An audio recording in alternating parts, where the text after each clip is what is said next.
Genelde şeyden geç. Veya da kod olarak daha aşağı ineceksin. İşte kod sizin dediğiniz şekilde yapabilmemiz için kodun kurtarması lazım. Kod kurtarmıyor. Kod. İyi bir beton şeyle dere yatağına değiyormuş. Onu takip ettiğini yapın. Alttan menfez yapmanın yönteminde destek alalım senin. Burada da oradan çok, hatta burada daha fazladır.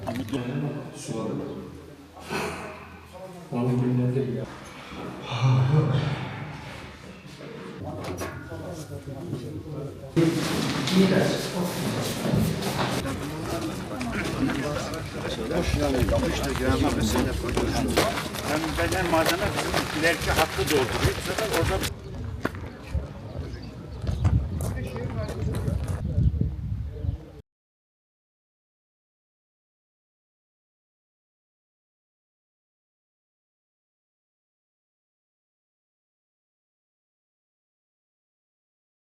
Doğan Şehir Doğu Mahallesi'nde.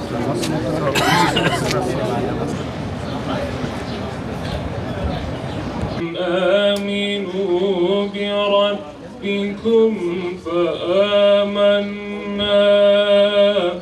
Sayın Cumhurbaşkanımızın liderliğinde, Murat Kurum Bakanımızın özellikle ve diğer bakanlarımızın güçlü destekleri ve kamu kurum kuruluşlarımızla oluşturduğumuz sinerji, ayrıca yerelde de milletvekillerimiz, belediyelerimizle birlikte Allah Malatya'mıza iyi bir vali nasip etti ve birlikte Malatya'yı yeniden ayağa kaldırdık. Sadece ayağa kaldırmadık. Geleceğin Malatya'sını inşa ettik. Malatya'mızda 124.000 bağımsız bölüm inşa edildi.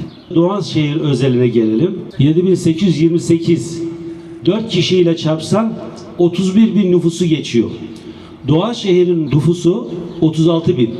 Yani yepyeni bir Doğanşehir inşa etmişiz. Malatya'mız her haliyle, sadece depremin yaralarını sarmayla da değil, geleceğin Malatya'sını inşa etme yolunda ulaşımıyla, sporuyla, gençliğiyle, eğitimiyle, sanayisiyle, turizmiyle, her şeyle ilgileniyoruz Sayın Valimle birlikte. Malatya'mızla ilgili olumsuz algının oluşmasına da müsaade etmeyin. Siz değerli hemşerilerimizin yanında olmak, onların acılarına bir nebze olsun çare olmak, yeniden onları iş yerlerine, evlerine, ibadethanelerine, eğitim kurumlarına tekrar kavuşturmak herhalde bizim için de onurların en büyüğü olsa gerek. Ya Allah, Bismillah. Hayırlı ve uğurlu olsun inşallah. Sayın Başkanım.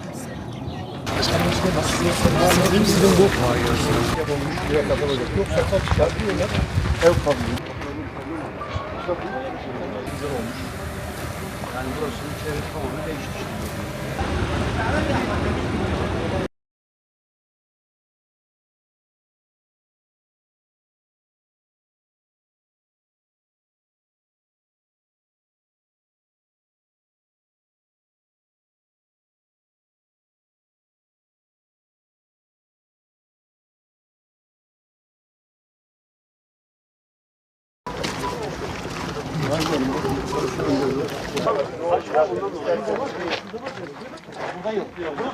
Hadi parseli kurtarıyoruz. Ama kayadan dolayı gelmemesi lazım.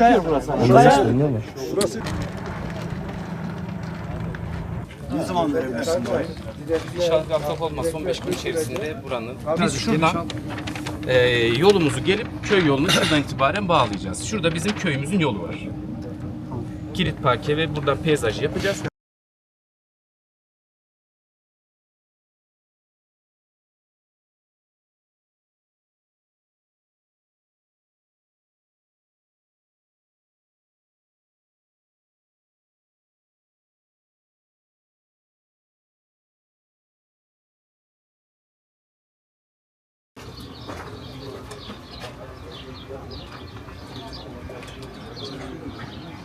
Sayın Valim yeni binalarda bu çözümün, bu sorunun çözümü oluşturduk.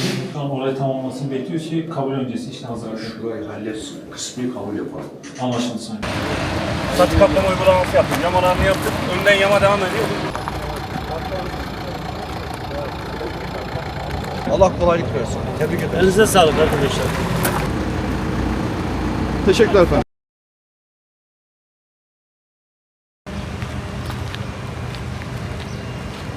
Abla nasılsın, iyi misin? Verdin. Kaymakam Bey sen de takip et kardeşim. 1 Temmuz itibariyle AFAD'da sana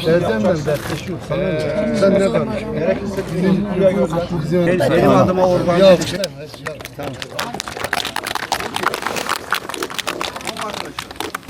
Çok güzel bir projesi. Bize o zaman söylemişti başladığında. Ben bu defa çok mutlu oldum. Beklemez. Muhteşem bir yer burası.